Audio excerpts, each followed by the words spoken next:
ठीक, caveat emptor का क्या मतलब है? केविएट एम्प्टर का मतलब होता है let the buyer be aware. Every time buyer किसी सेलर को जिम्मेदार नहीं समझ सकता है कि बाबा डिफॉल्टी प्रोडक्ट आया, सेलर की गलती, एक्सपायरी डेट वाला प्रोडक्ट आया, सेलर की गलती। एवरी टाइम हम लोग सेलर को ब्लेम कर सकते हैं क्या? नहीं। केविएट एम्प्टर क्या बोल रहा है कि जहां होनी वहां पे सेलर की लाइबिलिटी होती है, but at certain point of time और at certain places as a buyer हमारा भी कोई रिस्पॉन्सिबिलिटी है कि हम अगर गुड्स खरीद रहे हैं तो वो पूरा देख के खरीदे। जैसे कल मोबाइल फोन का एग्जाम्पल दिया था, अगर कोई सेकेंड हैंड मोबाइल को फोन खरीद रहा है तो एटलीस्ट वो चेक करेगा कि स्क्रीन पे स्क्रैच है या नहीं। अगर स्क्रीन पे स्क्रैच है, उसको दिख रहा है, सेलर को भी दिख रहा है, उसको भी दिख रहा है, फिर भी वो खरीद रहा है, तो यहाँ पे क्या सेलर की गलती हुई क्या? यहाँ पे केविएट एम्प्टर अप्लाई होगा। Buyer should be aware of what he is buying.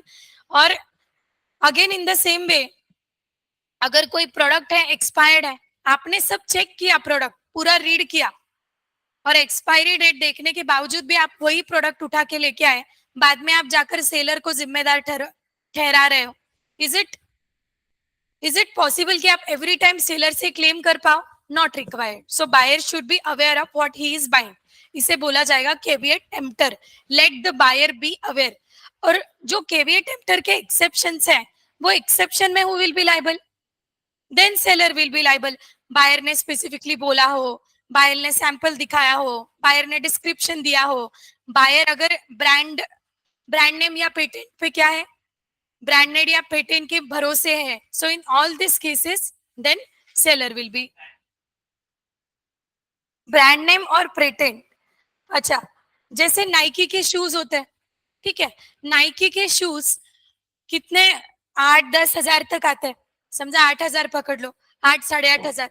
सो ये जो नाइकी के शूज है, ये नॉर्मल शूज कितने में आते हैं? अगर ऐसे ही नॉर्मली भी खरीद, क्या 100, 200, 500 रुपए में शूज मिल जाते हैं? हाँ मिल जाते हैं। 100, 200, 500 रुपए में शूज मिल जाते हैं। क्या पर्पज फुलफिल हो रहा है? हाँ। बट बहुत लोग नाइकी के शूज क्यों प्रेफर करते हैं? Because it's a brand. क्या हम ब्लाइंडली ब्रांडेड चीजों पे बिलीव करते हैं? यस, ब्लाइंडली बिलीव करते हैं। आपका नाइकी हो, आपका स्केचर्स हो, प्यूमा हो, कुछ भी हो, सो आप ब्लाइंडली बिलीव करोगे।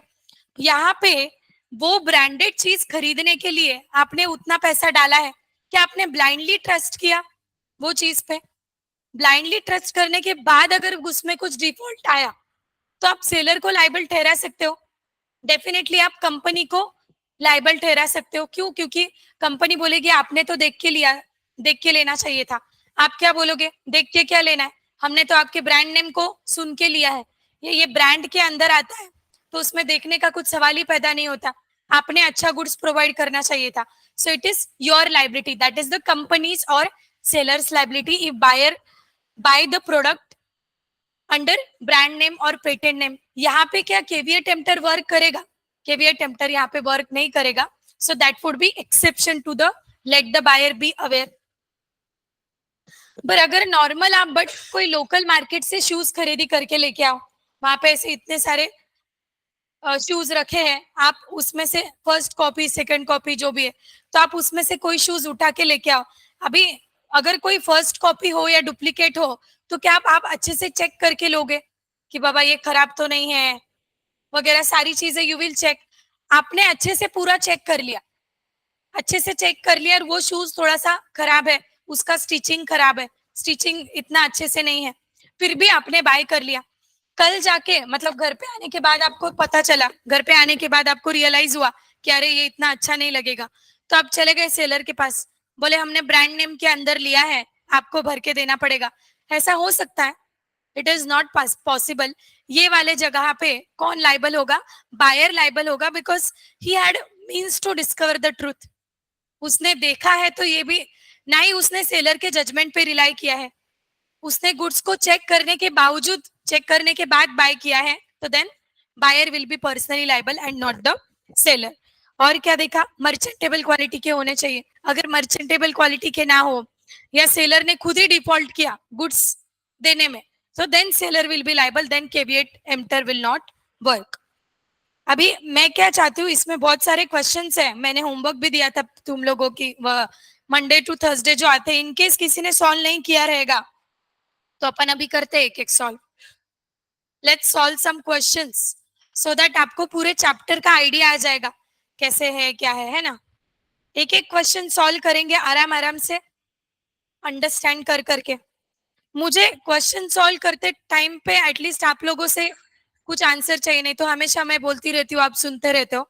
तो जब अपन क्वेश्चन सॉल्व करते हैं तो थोड़ा सा डिस्कशन होना चाहिए, मैम मुझे ये लगता है, मुझे ये लगता है, ये प्रोविजन अप्लाई होनी चाहिए। एक आधा कोई क्वेश्चन रीड करेगा, एक आधा उसका मीनिंग बोलेगा। अगर ऐसा काम करेंगे तो मजा आएगा। नहीं तो मैं कंटिन्यूअसली बोल रही हूँ और आप कंटिन्यूअसली सुनते हो हो सकता है आपको बोर हो।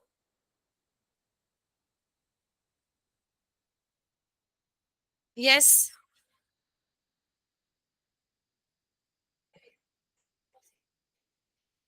हाँ अच्छा, थर्ड वाला क्वेश्चन का क्या आंसर लिखा मुझे बता।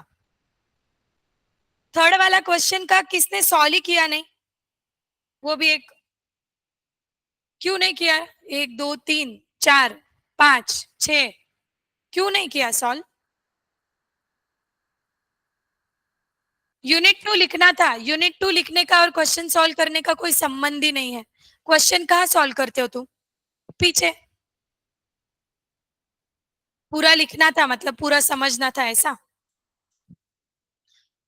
तो ये तो उसका मतलब एक्सप्लेनेशन होना ही नहीं चाहिए, लिखा नहीं उसमें तुम्हारी गलती है ना यार। एटलीस्ट तुम एक क्वेश्चन तो सॉल्व कर सकते थे, पर्टिकुलर कंसेप्ट जाके रीड कर सकते थे, दो बार तीन बार रीड कर सकते थे। मैम ने कल के कल क्वेश्चन बोला, एटलीस्ट अपन आधा यूनिट करके क्वेश्चन सॉल्व करके लेके जाए। पूरा यूनिट हुआ नहीं इसके लिए क्वेश्चन सॉल्व नहीं किया, ये तो बहाना ही है। I am not going to solve question three with you, क्योंकि कल भी उस पर इनफ डिस्कशन हो चुका है। जब तुम लोग क्वेश्चन थ्री सॉल्व करोगे तब मैं आपको आंसर बताऊंगी। बहुत सिंपल आंसर है, जितना क्वेश्चन के चार लाइन है उतने ही आपके आंसर के लाइन भरेंगे। चलो क्वेश्चन फोर मिलके सॉल्व करेंगे। कौन रीड करेगा question four? Who wants to read the question और उसका मीनिंग भी एक्सप्लेन कर देना। प्रसाद रीड करो क्वेश्चन।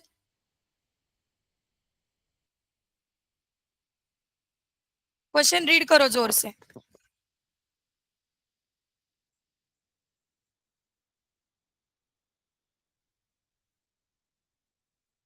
दिख रहा नहीं है क्या? जिसको दिखता नहीं वो लोग आगे शिफ्ट हो जाया करो, कितनी बार बोला है। बैठ जा, हाँ रीड कर। शर्विन क्वेश्चन रीड कर।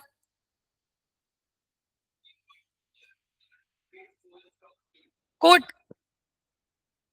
हम्म।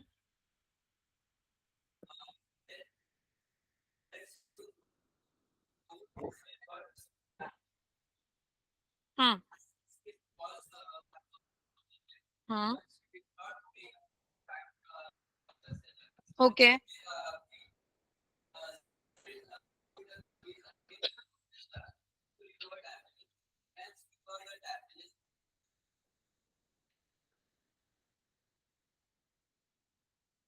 क्या हुआ है इधर, क्या हुआ है बोलना, क्या हुआ है? मिसेस जी ने क्या किया? कोट बाय किया, ओके। कोट कैसा था थोड़ा? मतलब कोट क्या बोलते वो, खरबुड़, रफ सरफेस वाला कोट उसने बाय किया, रफ सरफेस वाला ब्लेजर बाय किया और उसको क्या हो गए, स्किन पे रैशेस हो गए। बट हाँ सेंसिटिव स्किन थी। क्या उसने उसके सेंसिटिव स्किन के बारे में बोला था क्या सेलर को?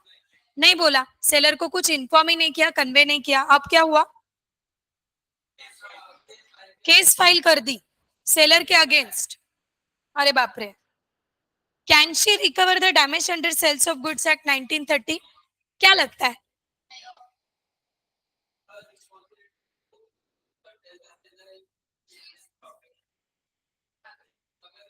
ओके उसने पर्पस बता दिया, बट उसने सेलर को कुछ कन्वे नहीं किया।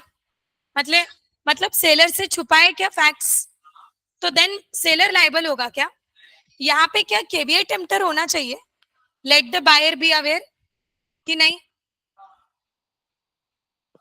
How will you frame your answer, tell me.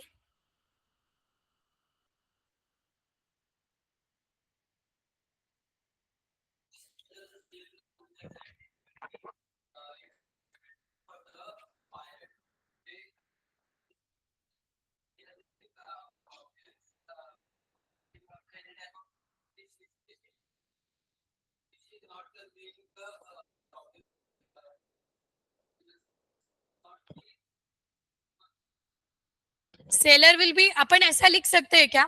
Seller will be responsible only when buyer is relied upon the skills and judgment of the seller. In this case, Mrs. G has not relied upon here on the judgment of seller. Even उसने तो convey भी नहीं किया, जैसे इसने बोला seller को उसका पर्पस कन्वे नहीं किया, ना ही ये बताया कि शी हैव सेंसिटिव स्किन. अगर बताया होता तो सेलर ने कुछ और ब्लेजर कोट रेकमेंड किया होता उसको, है ना? So can she file sue, can she sue against seller for the damages?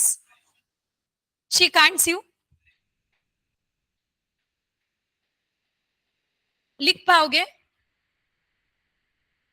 बैठो, लिखवा के दू, लिखवा के दू एक. लिखो, लिखो. क्वेश्चन नंबर 4 कॉमा पेज क्या है आपका? क्रॉस रेफरेंस डालो 2.31 आईसीआई मॉड्यूल 2.31. ये बट ये ओल्ड मॉड्यूल है. That is same. Question 4 cross, correct. Question 4 unit 2, correct.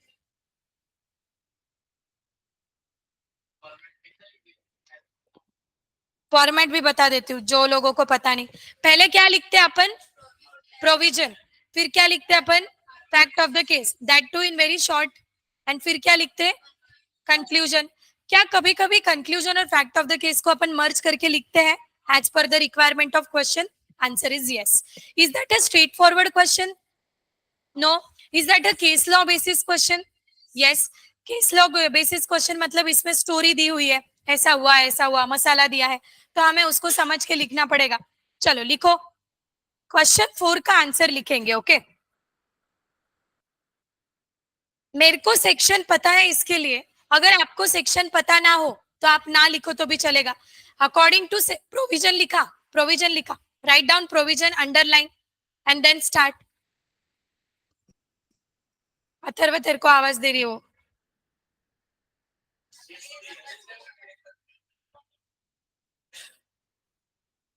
Provision according to section 16 subsection 1. I know the section, मैंने बोला. तुम लोगों को नहीं लिखना है, मत लिखो. एग्जाम में कौन सा याद आने वाला? अकॉर्डिंग टू सेक्शन 16 सबसेक्शन 1 लिखोगे कैसे? 16 के आगे छोटे ब्रैकेट में एक लिख देना. According to section 16 subsection 1 of Indian contract act, right? अच्छा, sales of goods act, of sales of goods act 1932. अच्छा 1930, हाँ 32 is partnership. Okay. So according section 16(1) of SOGA 1930, SOGA SOGA ऐसा मत लिखना. That is our short form. Sales of Goods Act लिखना है आपको कोई भी आंसर में.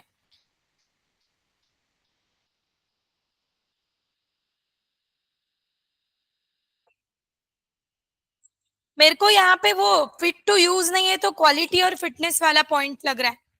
क्वालिटी और फिटनेस मतलब that should be fit to use. Quality provision क्या लिखेंगे? कुछ तो लिखना पड़ेगा ना. हमको क्या बोलना है कि बाबा पर्पस नहीं बताया. दूसरी बात, वो ना ही सेलर के जजमेंट पे रिलाई किया. तीसरी बात, ना ही उसने कुछ तो बोलना पड़ेगा ना फैक्ट के लिए, ना ही उसने सेलर को कुछ नोन किया है अबाउट द फैक्ट. तो hence we can not held seller liable, she will be personally liable. इसके लिए ये पॉइंट लिखना पड़ेगा. बेसिस के लिए क्या लिखा?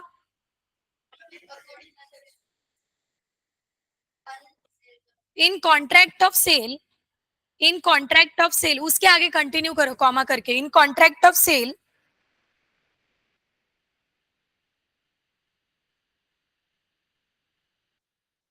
there is no implied condition or warranty, there is no implied condition or warranty as to quality or fitness, as to quality or fitness for any quality or fitness for any particular purpose, for any लिख रहे हो स्वस्तिकी? for any particular purpose of goods supplied, for any particular purpose of goods supplied.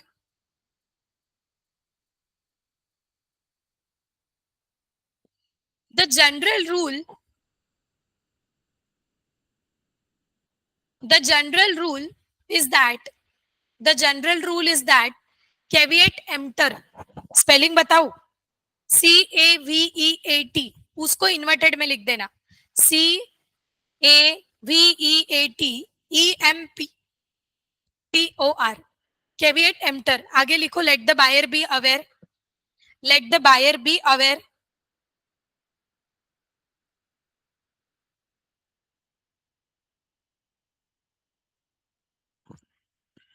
But let the buyer be aware लिखा, आगे लिखो but where buyer expressly, but where buyer expressly or impliedly, लिखो लिखो Priyank, but where buyer expressly or impliedly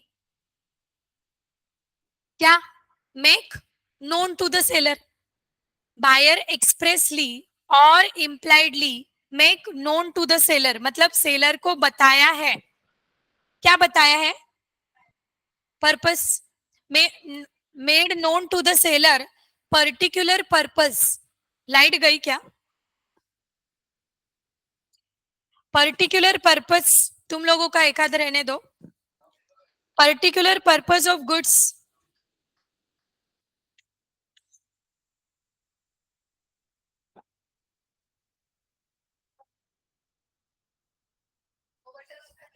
and particular purpose of goods and relied upon, मैंने बढ़ा दिया क्या आवाज, and relied upon sellers, particular purpose के आगे एंड लिख दो, एंड रिलाइड अपॉन, तुम लोगों का एक हाथ फैन रहने दो, मैंने इधर का बंद कर दो, and relied upon seller skill and judgement, लाइटें क्यों जा रही है,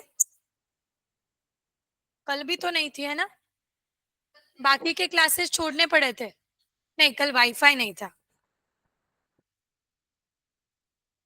and relied upon the seller skills and judgement लिखा,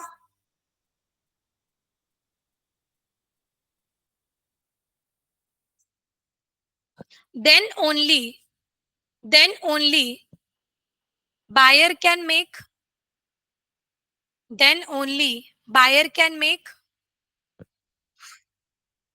then only buyer can make seller liable, then only मतलब अगर ये हुआ तो ही बायर सेलर को लाइबल मानेगा, ये प्रोविजन हो गई, वो 3 पॉइंट लिखने के, आप पॉइंटर डाल के लिखो तो भी चलेगा, ये हो गई अपनी प्रोविजन। अब क्या करो, फैक्ट्स एंड कंक्लूजन मर्ज कर दो, नीचे लिखो facts and conclusion underline and then we will write down, not required, not required, question अगर 7 मार्क का क्वेश्चन हो तो आप मर्ज मत करना, बट अगर 4 से 5 मार्क का क्वेश्चन हो तो मर्ज कर सकते हो, आई विल टेल यू वो कैसे करेंगे, 7 मार्क के क्वेश्चन में कभी मर्ज नहीं करना चाहिए, फैक्ट क्या, फैक्ट एंड कंक्लूजन लिखो अभी, इन the given case, in the given case, in the given case, G purchased Mrs. G, purchase, किसको ट्वीड का मीनिंग ही पता नहीं था, ऐसा कैसा लगा, कोट का कोई ब्रांड होगा, अच्छा, एग्जाम में थोड़ा सा मतलब एकदम हाई फाई वोकैबुलरी नहीं आती, बट बेसिक चीजें पता, कभी कभी ऐसा होता है वर्ड का मीनिंग ही नहीं पता, फिर क्वेश्चन को इंटरप्रेट कैसे करेंगे, लॉ में हो जाता है ना गड़बड़, बाद में ट्वीड इज नथिंग बट जो ऐसा रफ सरफेस का, खरबूड़ बोला जाता है मराठी में उसको, खरबूड़ जो कपड़ा होता है उसको ट्वीड बोला जाता है, जाड़ा खरबूड़ rough,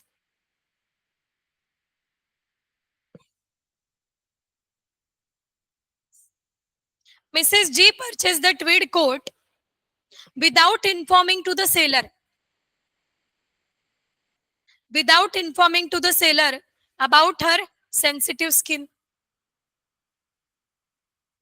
G, Mrs. G purchased tweed coat without informing seller about her sensitive skin. वैसे आगे का पढ़ के आपको आइडिया आ गया होगा, मतलब कि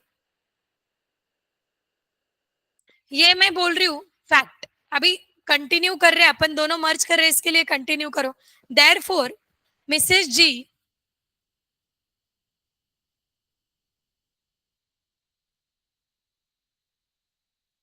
Mrs G cannot make the seller liable. Mrs G cannot make the seller liable और रिस्पॉन्सिबल. इधर मैं भी पॉज हो गई क्या? लाइबल, इधर लाइबल लिखो या रिस्पॉन्सिबल लिखो, जिसको जो वर्ड अच्छा लगता है. उसके आगे लिखो G cannot treat. G cannot treat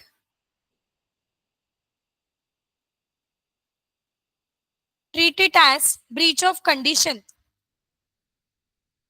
G cannot treat it as, हमको बोलना है कि वो ऐसा ट्रीट नहीं कर सकती. Cannot treat it as breach of condition as to quality और फिटनेस.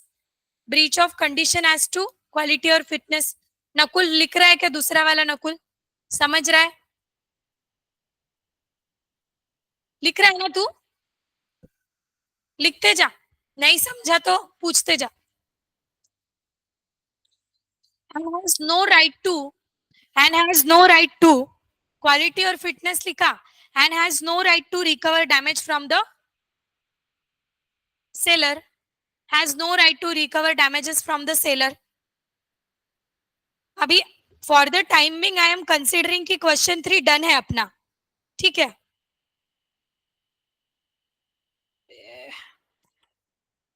क्वेश्चन 3 डन है, क्वेश्चन 4 डन है. समझा क्या? क्वेश्चन 4 लिखने के बाद एक आइडिया आया.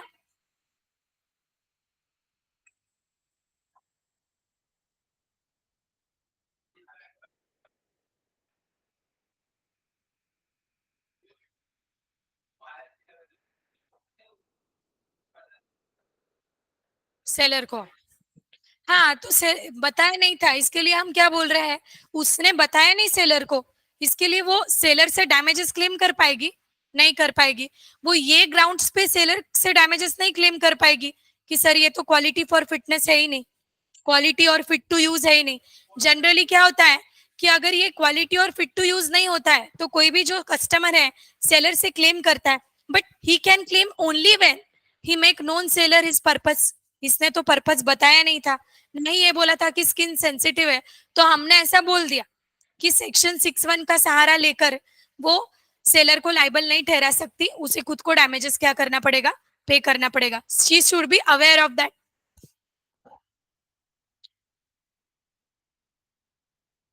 ये देखो क्वेश्चन नंबर 5. यश रीड कर, इधर वाला यश जोर से रीड कर एकदम, क्लास पूरा डर जाना चाहिए तेरे आवाज से.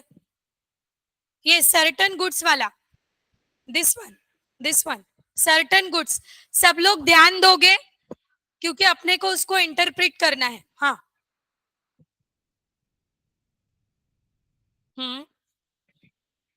ओके.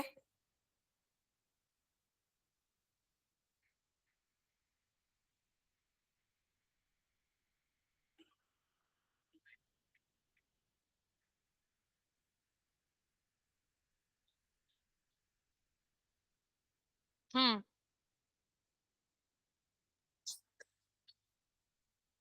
डेविएशन.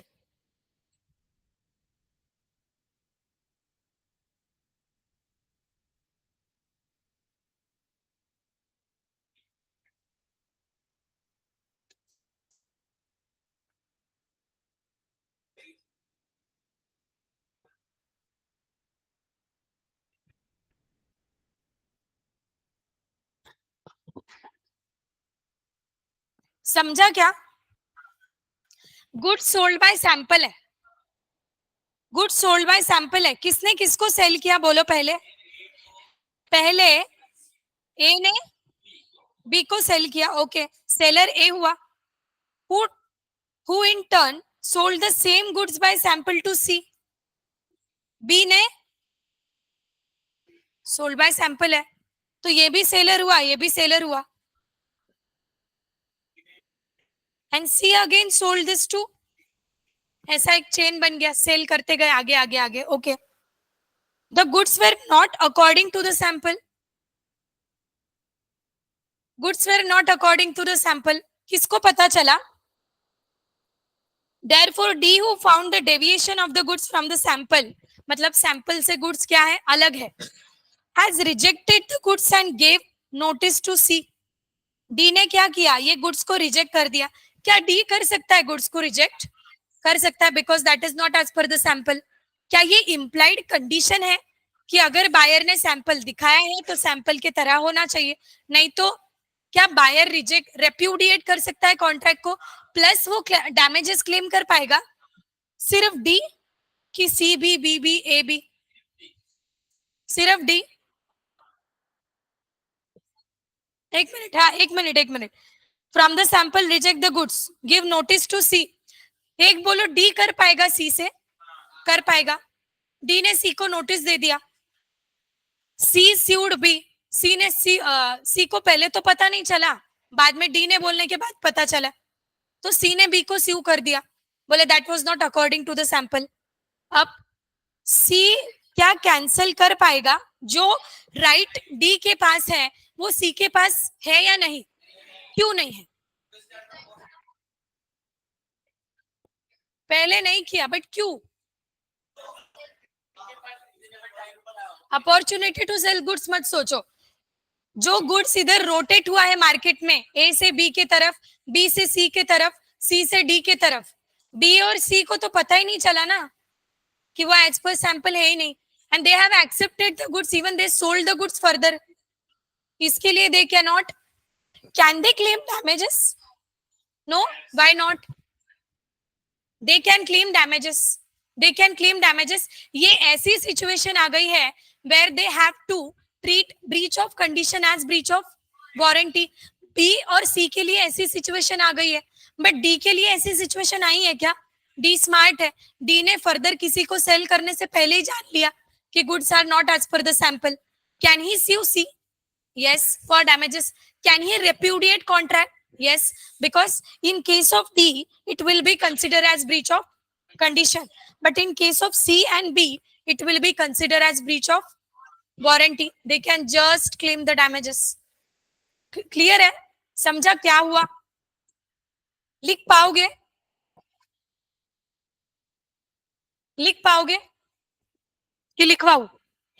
लिखो. क्वेश्चन नंबर 5 ऐसे लिखो. आंसर आप कैसे लिखते हो पता नहीं, ऐसा लिखना चाहिए. आंसर 5 पेज नंबर आपका जो भी है, लेट से 2.35, क्रॉस रेफरेंस के हिसाब से देख लो कैसे लिखना है आपको.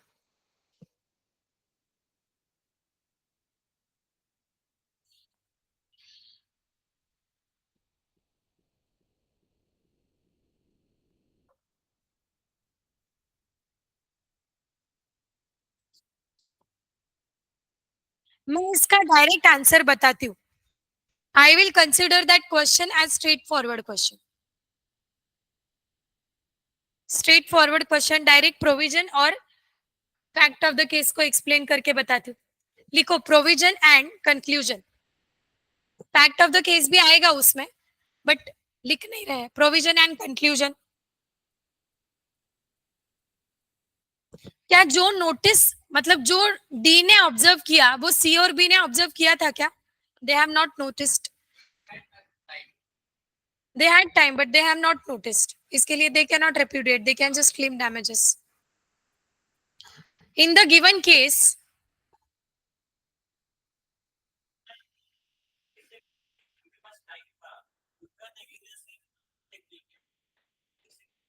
ऐसा नहीं, अपन ऐसा कंसिडर नहीं करेंगे कि वो रीजनेबल टाइम खत्म हो गया है. हम लोगों को क्या बोलना है कि उनको क्या करना चाहिए? ब्रीच ऑफ कंडीशन को ब्रीच ऑफ वारंटी ट्रीट करना चाहिए. और ब्रीच ऑफ वारंटी के केस में क्या बायर के पास चांस होता है to claim the damages? They can claim the damages.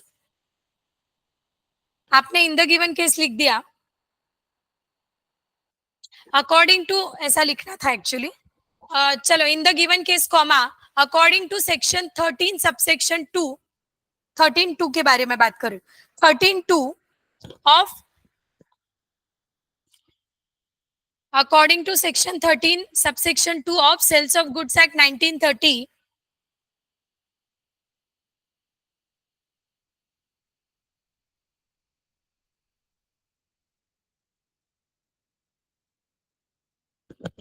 D noticed, mister D noticed, deviation का मतलब होता है चेंज, सैंपल के तरह नहीं है. Mister D noticed deviation in goods, deviation in goods from the sample. Mr. D noticed deviation in goods from the sample.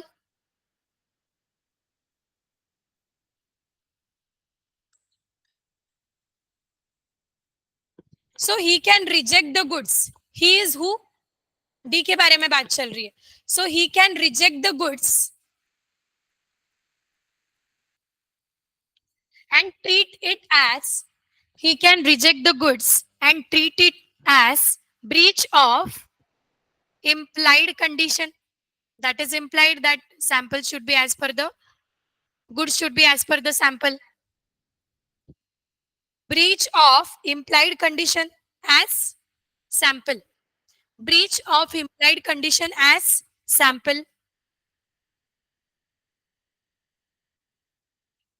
Which provides when, ये कब एक्सरसाइज कर सकते हैं अपन? Which provides when goods are, which provides when, हर्ष किधर गया, नहीं दिख रहा है 2 दिन से. Which provides when goods are not corresponds with the sample. Which provides when, जब गुड सैंपल के साथ करस्पॉन्ड नहीं करते हैं तो ये कंडीशन आती है. Which provides when goods are not corresponds with the sample.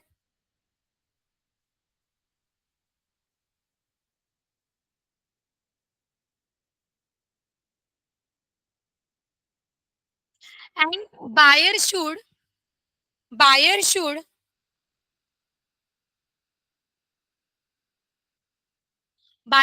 be given, हाँ नकुल अपन वो भी एक मेंशन करेंगे, रीजनेबल टाइम मिला था उसको सैंपल को क्रॉस चेक करने का. Buyer should be given reasonable time, buyer should be given reasonable time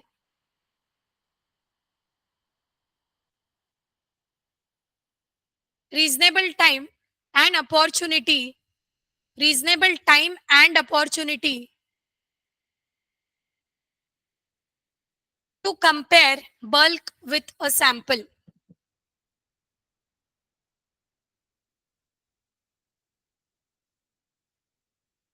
Bulk with a sample, bulk with a sample, जो लॉट है उसको सैंपल के साथ कंपेयर करने का अपॉर्चुनिटी मिलने के बाद भी इन लोगों ने नहीं किया.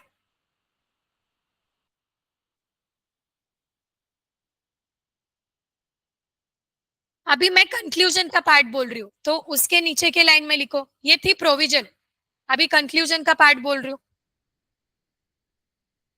C can recover only damages. C can recover only damages.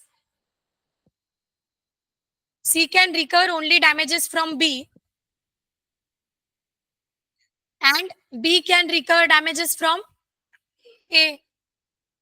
C can recover damages from B and B can recover damages from A.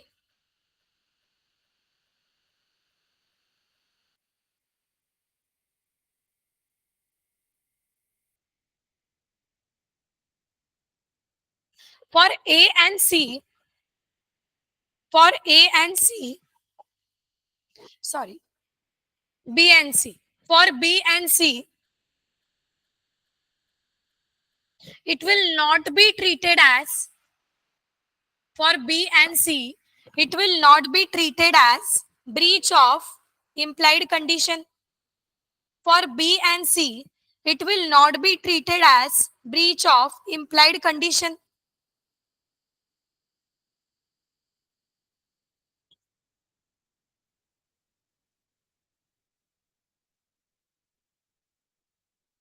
Because they have accepted the goods.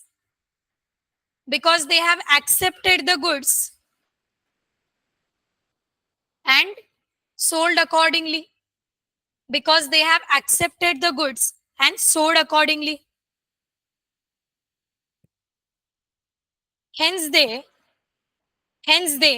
cannot reject the goods. Hence they cannot reject the goods but and sold accordingly. Hence they cannot reject the goods but can claim the damages. Hence they cannot reject the goods but can claim the damages.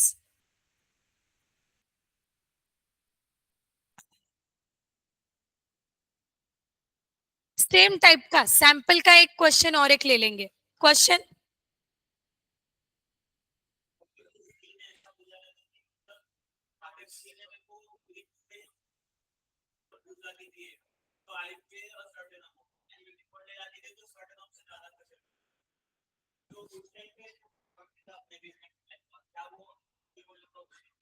Yes, 1 day is also a reasonable time.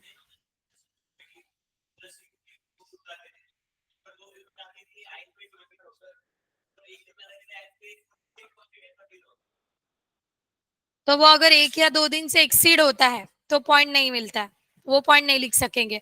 But या वो 1 या 2 दिन के अंदर अंदर उसको लाकर दिया है गुड्स, आइदर फॉर 20 और फॉर 30,000, देन रीजनेबल टाइम वाला पॉइंट लिखेंगे, क्योंकि उसको एक दिन मिला था फिर दूसरा भी दिन मिला, दोनों दिन का यूटिलाइज नहीं किया, सो फिर हम वो पॉइंट नहीं लिखेंगे. Miss Mrs Geeta, Mrs Geeta के बारे में बात कर रही हूँ. कौन सोया इधर? मेरे को अभी ऐसे एक छड़ी, मैं छड़ी लाने वाली हूँ, वो रहता है ना, अभी वही करना पड़ेगा. अभी सब वो लॉफुली ये नहीं है ना, मतलब पहले मैंने बहुत खाई है मतलब. तुम लोगों के टाइम पे ये बैन हो गया था ना कुछ. अच्छा.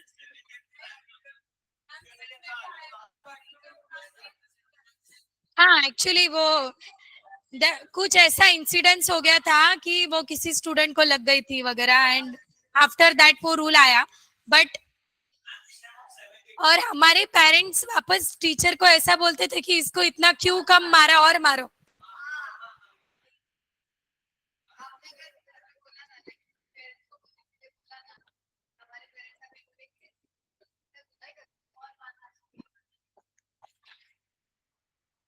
मैंने तो कुछ अलग रीजन के लिए हमारे एक मैथ्स के सर थे, वो बहुत ऐसे क्यूट गोलू मोलू थोड़े एजेड थे, मतलब ऐसे. सो सो वो मैथ्स के सर थे और उनको पसंद नहीं था कि उनके क्लास में, मतलब वो जब पढ़ाए, जैसे मेरे को पसंद नहीं है कोई हेड डाउन करे, तो उनको पसंद नहीं था कि बाबा कोई पानी पिए. बट उनका लेक्चर रहता था एग्जैक्टली आफ्टर इंटरवल, जो अपना लंच ब्रेक होता है, और खाना खा के तुरंत क्लास में फिर नींद आती थी तो पानी पीना पड़ता था. So I always use to drink water, और जब भी मैं पानी पीती थी उनकी नजर मेरे पास जाती थी. And मैंने रोज बहुत मार खाया हुआ है वो सर का. So for that reason. No no, उसमें क्या रोना.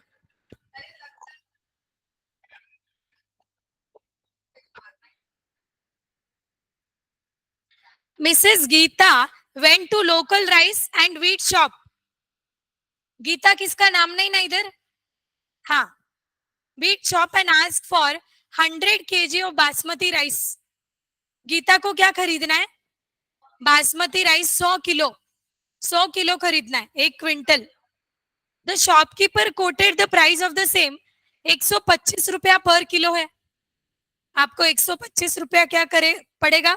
पर किलो पड़ेगा, मतलब 12,500. तो उसने क्या किया, एग्री कर लिया, चलो ठीक है. Now Geeta insisted that she would like to see the sample. She would like to see the sample of what will be provided to her by the shopkeeper. वो क्या बोली, उसने सैंपल दिखाया क्या? नहीं. उसने डिस्क्राइब किया. डिस्क्राइब किया. सो दैट शुड बी डिस्क्रिप्शन. बोला कि बासमती राइस चाहिए. अभी वो बोला मैम 100 किलो के चावल है, मैं घर पे भिजवा देता हूँ पीछे से. तो उसने बोला, रिक्वेस्ट किया कि जो चावल आप भिजवाने वाले हो, घर पे जो चावल सेंड करने वाले हो डिलीवरी, उसका मुझे एक सैंपल दे दो. सो दैट मैं क्या करूंगी, घर पे जैसे ही मेरा राइस का डिलीवरी आ गया, आई कैन क्रॉस चेक. सही किया क्या उसने? सही किया, कोई प्रॉब्लम नहीं. सो वो थोड़े से चावल लेकर आई as a sample. Sample of what will be provided by her by shopkeeper before she agreed upon the purchase. Agreement करने से पहले बोला अगर आप जो घर पे चावल भिजवाने वाले हो उसका सैंपल मेरे को देते हो तो मैं हाँ करती हूँ, डील डन करती हूँ। शॉपकीपर ने ओके बोल दिया। Shopkeeper showed her bowl of rice as a sample, थोड़े से चावल दे दिए बाउल में as a sample. The sample exactly correspond to the entire lot. अभी कहाँ पे है मिस गीता? अभी शॉप में है। शॉप में उसने जो सैंपल दिखाया गीता को, वो सैंपल बचे हुए 100 किलो चावल के साथ मैच हो रहा है, क्योंकि 100 किलो में से ही थोड़ा सा सैंपल निकाल के दिया। अभी तो मैच हो रहा है। अभी मतलब कब? जब वो कहाँ पे है? शॉप पे है, दुकान पे है तब। आगे क्या हुआ देखो। Buyer examine the sample casually without noticing the fact that even though the sample was not of that basmati rice, that of basmati rice, but it contained mix of long and short grains. उसमें जैसे basmati rice होता है वो चावल के दाने long होते हैं और बाकी के जो ब्रांड है उनके चावल के दाने कंपैरेटिवली शॉर्ट होते हैं। तो इसको समझा भी नहीं रेडी को कि उसमें बासमती के साथ दूसरे भी दाने मिक्स है। द कुक ऑन, अभी उसका जो कुक है मिस गीता का, cook on opening the bag complained that the dish if prepared with rice would not taste the same as quality of rice was not as per the requirement of dish। Pulao बनाना होगा उसको या बिरयानी बनाना होगा, तो उसका जो cook है miss Gita का, उसने बोला कि ये चावल जैसे होने चाहिए वैसे तो है नहीं, नॉट फिट टू यूज है, not fit for the purpose है। Now miss Geeta want to file suit against Mr. Sailor for doing or alleging him of mixing of the goods। मतलब उसके गुड्स में क्या किया है? मिक्स किया है goods and cheap quality rice. क्या वो सक्सेसफुल होगी as per the provision of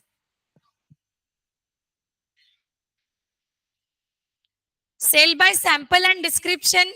ठीक है, so that should be as per the sample.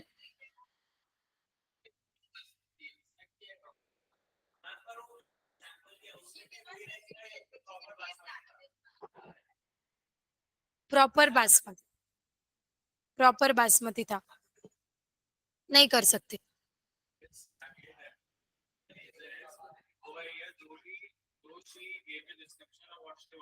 Exactly, she checked the sample, correct, cross check with sample, correct।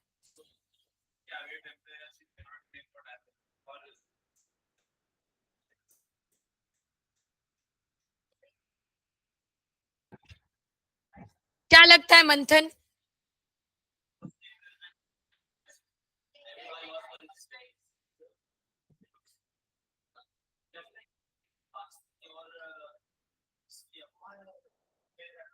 उसको दिख रहा है बट समझ नहीं रहा है, गलती किसकी? उसके कुक ने बोला।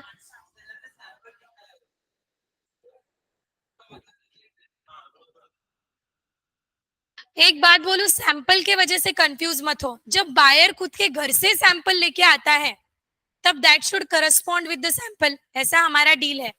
बट यहाँ पे क्या हुआ है, जो घर पे वो गुड्स भेजने वाले उसका ही सैंपल, मतलब यहाँ पे बायर ने ही सैंपल मांगा सेलर को कि मेरे को सैंपल दे दो। दूसरा, ये दूसरा पैराग्राफ पढ़ो अच्छे से। Buyer examine the sample casually, buyer examined the sample casually without noticing the fact। ऐसे ही अपना देखना बोल के देख लिया, फैक्ट तो नोटिस नहीं किया दैट उसमें बासमती के साथ साथ बासमती टुकड़ा भी डाल दिए है, that is short rice mix है। पैसा तो पूरा दे रही है 12,500। बाद में उसके कुक ने बताया कि जैसा होना चाहिए वैसा है नहीं, फिर वो स्यू करना चाहती है सेलर को।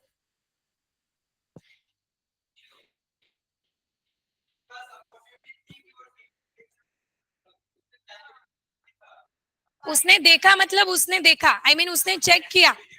एग्जैक्टली, शी कैजुअली चेक्ड, फिर लिया। तो गलती सेलर की है क्या? ये अगर मैं पैराग्राफ क्वेश्चन में ना डालू तो then seller will be liable. इसका पहला पैराग्राफ का मतलब क्या हुआ कि सेलर ने सैंपल एक दिखाया, घर पे एक भेजा, then seller will be liable. यहाँ पे जो सैंपल दिखा है वो वहां पे है, बट जब लेने की बारी आती है, मिस गीता ने चेक कर लिया सैंपल, सैंपल अच्छा था लेकिन लॉट खराब था, फिर भी ले लिया, ले गई घर पे। यहाँ पे गीता की गलती मानी जाएगी।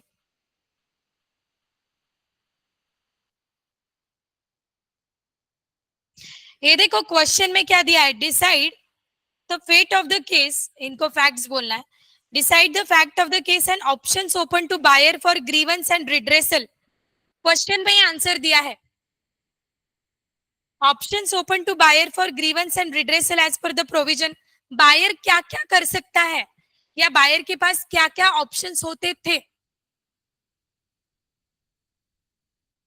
ये आपको उनको बताना पड़ेगा कि बायर को क्या करना चाहिए था। Buyer should have examined the sample with the lot because he had opportunity to examine.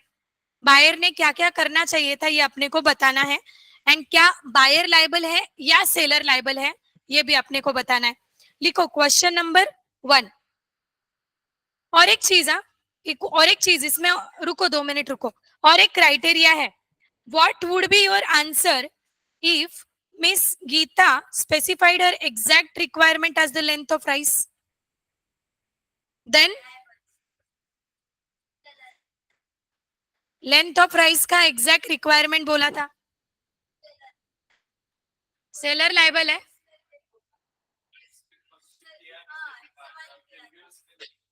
तो आंसर चेंज होगा कि अनचेंज रहेगा?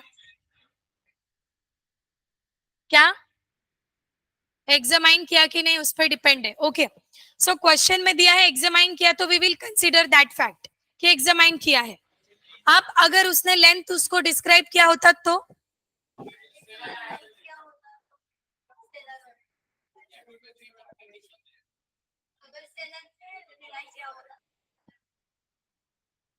चलो लिखो, लिखते हैं, दोनों का आंसर लिखेंगे। क्वेश्चन नंबर 1, सॉरी सॉरी, अपन क्वेश्चन 2 को सॉल्व कर रहे हैं। क्वेश्चन नंबर 2 के 2 क्राइटेरियाज है।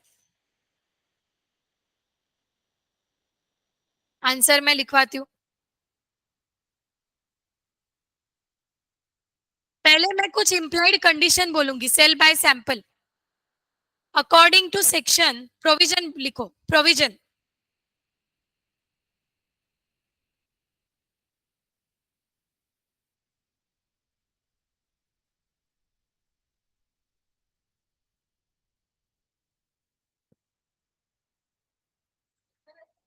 प्रोविजन लिखो,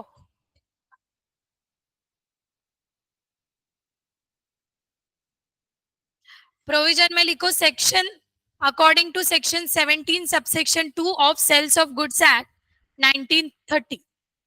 section 17 subsection 2 of sales of goods act 1930। Section ma'am लिख लिख के दे रहे हैं, हमें लिखना है क्या? जरूरत नहीं है। 17(2) of sales of goods act 1930 in a contract of sale by sample, in a contract of, इसके लिए आएगा उन्नति, क्योंकि सैंपल देख के उसके पास, सैंपल किसके लिए होता है? सैंपल इज जस्ट कि बाबा उसको चेक करके हम बल्क को क्या कर सके, क्रॉस वेरीफाई कर सके, इसके लिए। क्या बोला था मैंने? Sale by sample, there is implied condition that, there is implied condition that number A, implied condition that number A लिखो, ए ऐसा स्मॉल ए, क्योंकि बी के कुछ सब पॉइंट लिखना है 1-2 में। ए लिखो, the bulk shall, the bulk shall, bulk मतलब क्या? आपके 100 kg का जो लॉट है राइस का, बोलो Atharva. The bulk shall correspond with the sample in quality, of course the bulk shall correspond with the sample in quality. अच्छा, मजा आ रहा है सॉल्व करने में? अंडरस्टैंड कर पा रहे हो?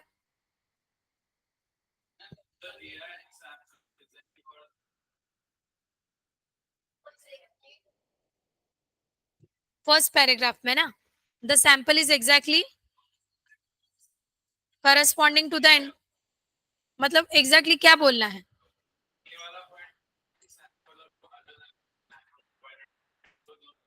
दोनों सेम ही है, बट जो गुड्स है वही मिक्स्ड है ना।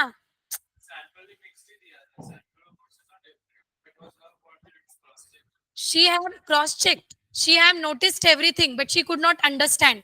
So now she have no means to blame the sailor because she have checked the sample. ऐसा भी नहीं है कि she have relied upon खुद घर से सैंपल लेके आई और उसके साथ मैच नहीं हो रहा है. जो सेलर ने सैंपल दिखाया वो और लॉट ये सिमिलर है, बट क्या उसमें मिक्सचर है चावल का? यस, उसको नहीं पता पड़ा, उसके कुक को पता पड़ा, but she have noticed, she have examine that, check किया, नहीं समझा, लेके आ गई. गलती सेलर की नहीं कर सकती अभी वो, है ना. बी पॉइंट लिखो, बी पॉइंट लिखो.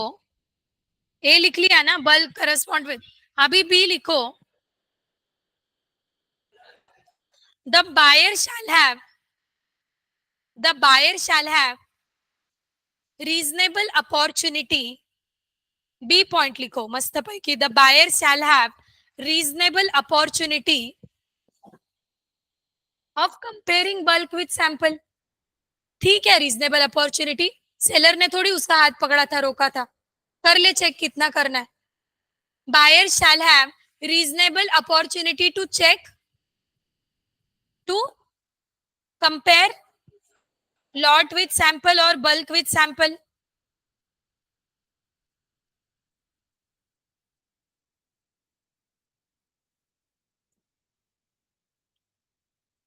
ये मैंने प्रोविजन लिख दिया. लिखो fact and conclusion. Fact and conclusion मैं तीन तीन इसमें डिवाइड करूंगी फैक्ट एंड कंक्लूजन को. फैक्ट एंड कंक्लूजन में नंबर 1 पॉइंट लिखो. In the given case,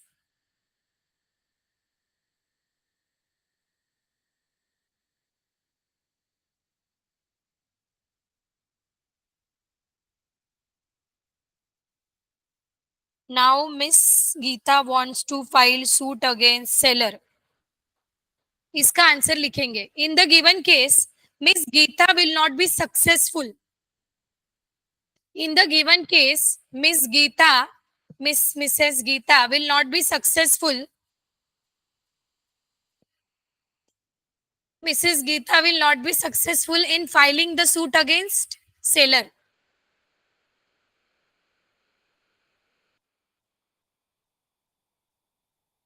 As she casually examined the sample. ऐसा होता है कि आपके साथ घर पे मम्मी ने कुछ बोला और आप कुछ भी उठा के लेके आए, फिर मार पड़ी घर पे, पर वापस नहीं लेता है ना वो, because you have examined.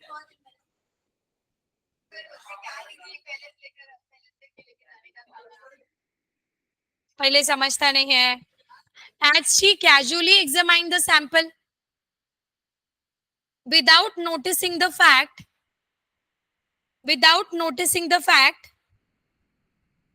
that it contained, mix of long and short rice. That it contained mix of long and short rice.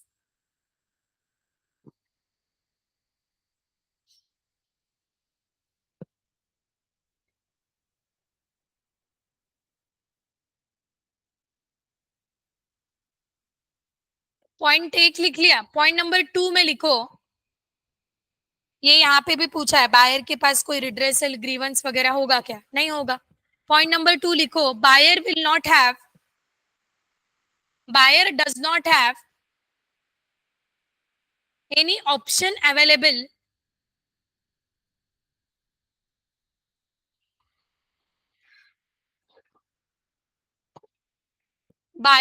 does not have any option available for redressal or grievance.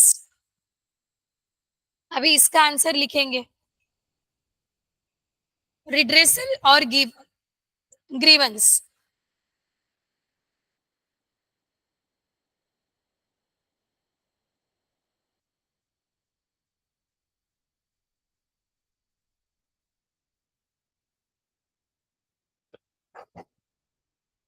Upon question 2 को ऐसे interpret करें क्या कि गीता ने अगर examine नहीं किया, she have not examined the lot with sample and she just described कि सर मेरे को basmati long grains long rice चाहिए। अगर उसने डिस्क्राइब किया होता तो क्या ये चीज सिंपल है कि the bulk should correspond with the description, because that is implied condition, sample condition as to description. अगर ब्रीच ऑफ इम्प्लाइड कंडीशन हुआ तो लाइबिलिटी वुड बी ऑफ, ऐसा लिख सकते हैं। So either we will repudiate in, we will interpret in such a way. लिखो, लिखो number 2। Number 3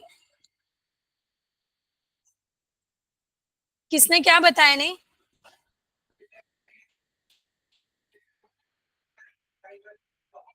हाँ, तो अपन सिंपल एग्जैक्टली साइज का अगर डिस्क्राइब किया होता तो क्या होता, तो सिंपली अपन इंटरप्रिट क्या करेंगे कि that should be as per the description, and if it is not as per the description we will consider it as breach of implied condition. लिखो नंबर 3 में लिखो, if Geeta specified exact requirement, if Mrs. Geeta, if Mrs. Geeta specified her exact requirement as to length of rice, exact requirement as to length of rice,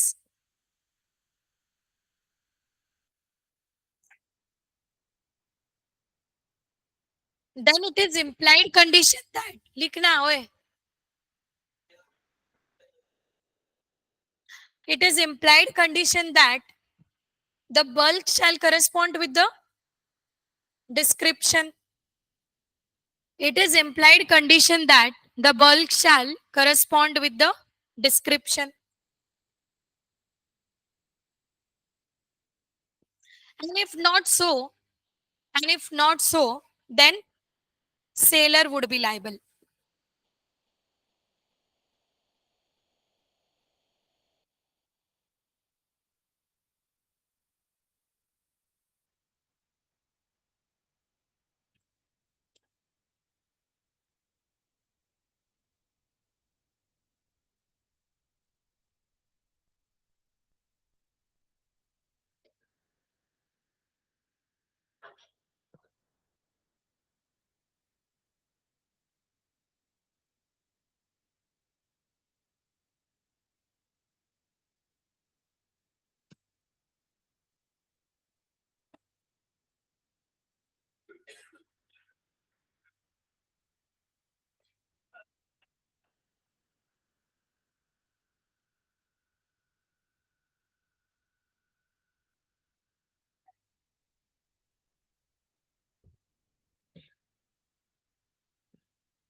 question number 6 देखो, question number 6 देखो, देखो take time, मन में read करके समझो और मुझे समझाओ हिंदी में, मेरे को इतना इंग्लिश नहीं समझता है। लास्ट क्वेश्चन 6, क्वेश्चन नंबर, करो रीड। दांत टूट गया क्या? अरे बाप रे, देखो क्या हुआ, होलसमनेस, करेक्ट। अच्छा क्या हुआ समझाओ यश। ब्रेड लिया,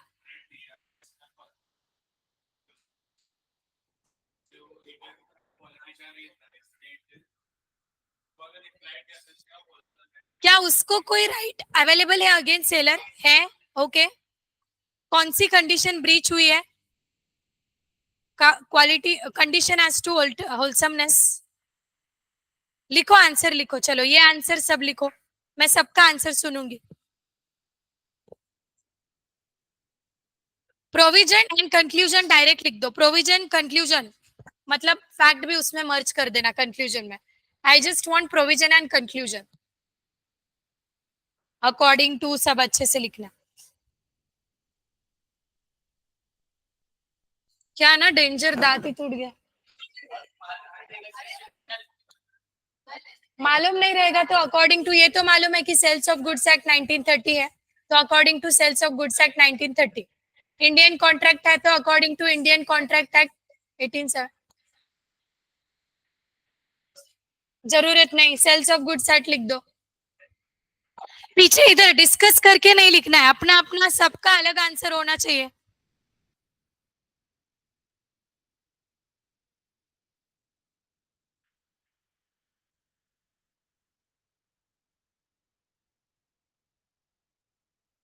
लिखो। ऐसा हुआ है किसी के साथ, मतलब फैमिली मेंबर में या कुछ, जैसे होलसमनेस के रिलेटेड ऐसा कुछ और incidents?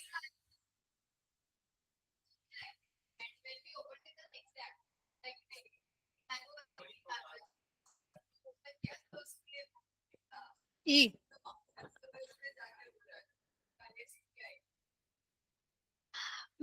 One thing happened with me, मतलब व्हेन मैं मेरे स्कूल के ये टाइम पे when I used to stay in Pune, so I used to order tiffin from एक टिफिन फैक्ट्री करके, मतलब अच्छा, अरे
अभी बहुत लोग हॉस्टेलाइट है, तुम लोगों ने सुना होगा वो, मैंने जो नाम बोला टिफिन फैक्ट्री, फेमस है, बहुत फेमस है वैसे।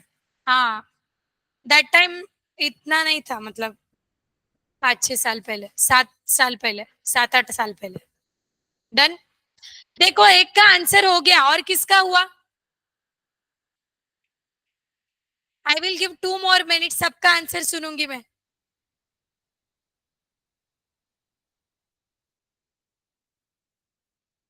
ऑलमोस्ट सारे क्वेश्चंस इधर ही सॉल्व कर रहे हैं अपन, जितना भी बचे कुछ क्वेश्चंस है, 1 2 3, वो मैं तुमसे एक्सपेक्ट करती हूँ कि एज अ होमवर्क करो। ऑलमोस्ट तो हो ही गए हैं। यूनिट 1 के हमने नहीं किए ना क्लास में सॉल्व। यूनिट 1 के 3 क्वेश्चन है सिर्फ, that will be your homework.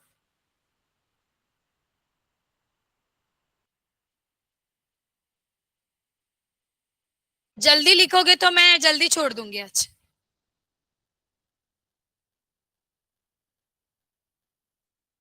Priyanka answer सुनूंगी आज मैं सबसे पहले।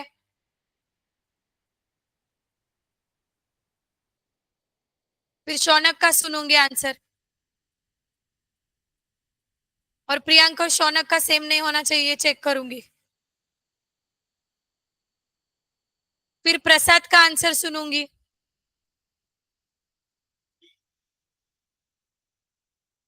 फिर जयेश का।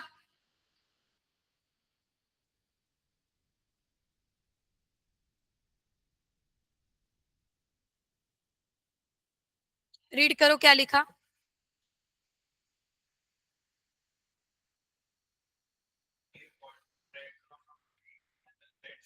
कहाँ गया according to Indian?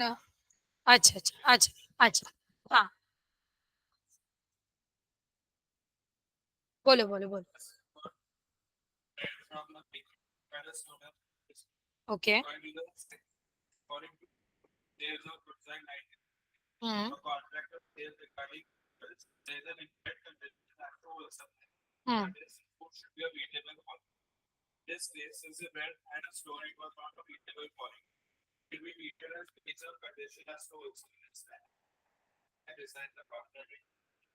And can claim the damages, correct, very nice. हाँ, और किसने लिखा? मंथन। कौन बोला? इधर लिख लिया मैंने। दांत के डैमेजेस कैसे लेगा? हाँ, मतलब अगर दांत टूट गया तो वो सर्जरी के पैसे भी लेगा? फिर क्या, दांत बिठाने के पैसे भी लेगा? रियल लाइफ में होता होगा ना, कितने क्या क्या किस्से होते हैं। तेरा भी दांत टूटा हुआ है? I mean that had happened with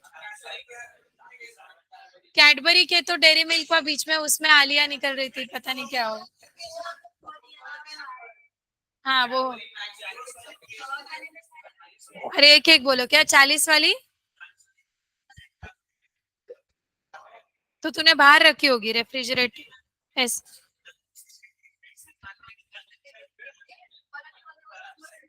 तो यू कैन क्लेम डैमेजेस अगर ऐसा हुआ तो। हाँ प्रियांक, तेरे साथ क्या हुआ था? आइसक्रीम दांत में चला गया? वो नहीं कर सकते डैमेज। उसका मतलब क्या, आइसक्रीम में थोड़ी फॉल्ट था। पढ़ आंसर, चल आंसर पढ़ू पटपट। शर्विन आंसर रीड कर।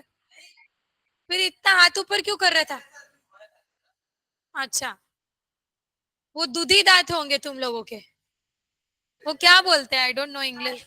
दूधी दांत, मिल्क टीथ। सो देन फिर वो उसकी वजह से नहीं। हाँ।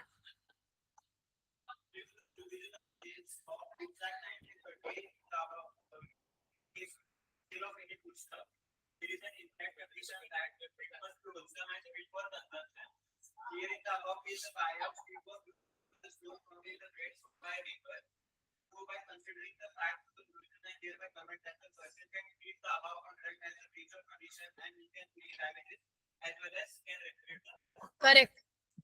नाइस। चलो और, अथर्व रीड करो। फिर पूरा answer.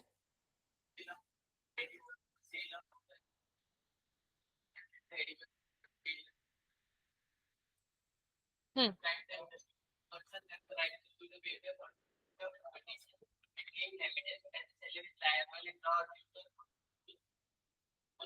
Correct, very nice. Read कर गौरव।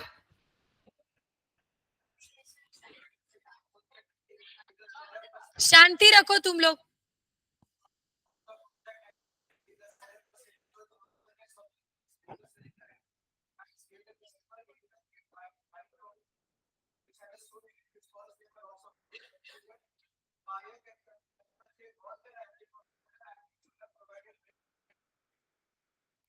विच वॉज होलसम। होलसम लिखो, इडिबल है इसके लिए। हाँ मुजम्मिल रीड करो।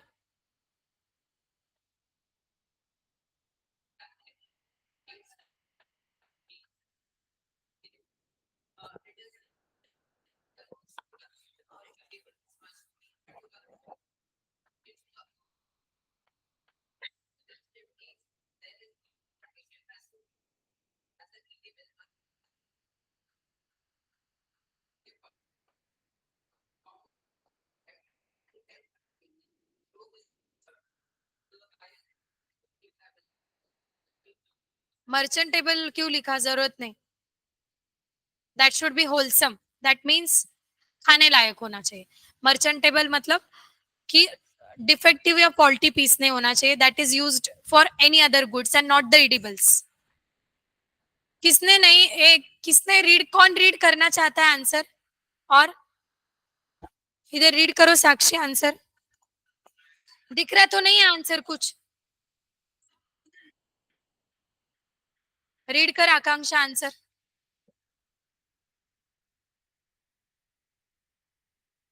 पूरा आंसर रीड कर, मैं डिसाइड करूंगी क्या है क्या नहीं।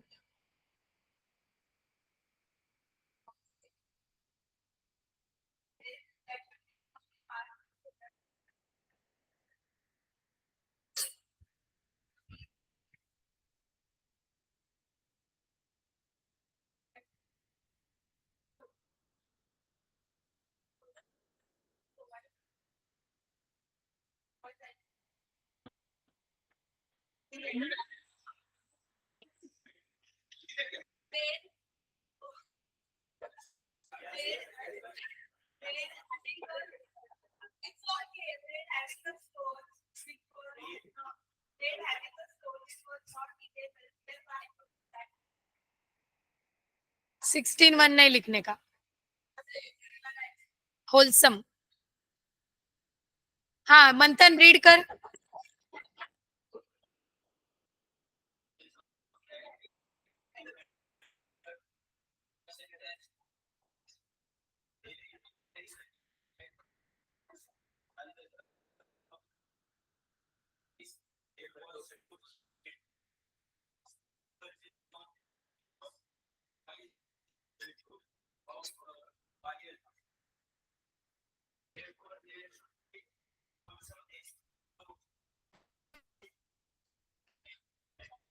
Therefore, there should be breach of condition as to wholesomeness. ये ऐड कर. And buyer can sue the seller and even can repudiate the contract. पीछे जयेश रीड कर.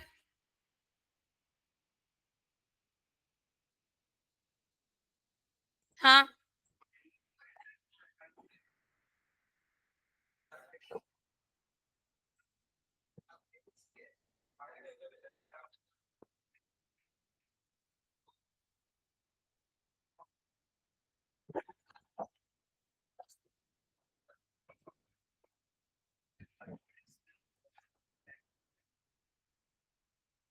लिखा है कि मन से बोला?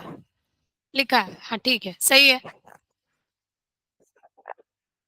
लिखा क्या नकुल कुछ आइडिया आया जमा? नहीं, ठीक है, कोई बात नहीं. शौनक लिखा क्या? पढ़. पढ़. पढ़ने लायक नहीं मतलब?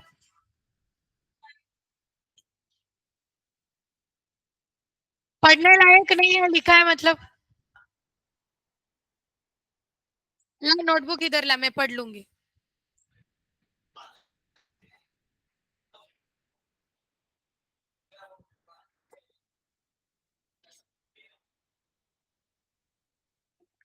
चलो, कितने क्वेश्चंस रहे अपने?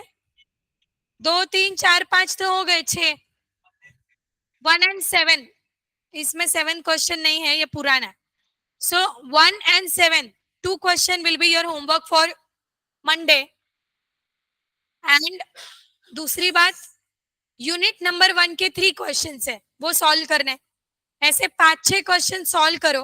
1 और 2 यूनिट को रीड करो, फिर से रीड करो, बुक्स कंप्लीट करो, और क्लास में थोड़ा अटेंटिव रहा करो.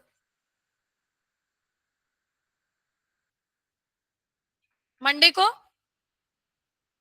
हाँ,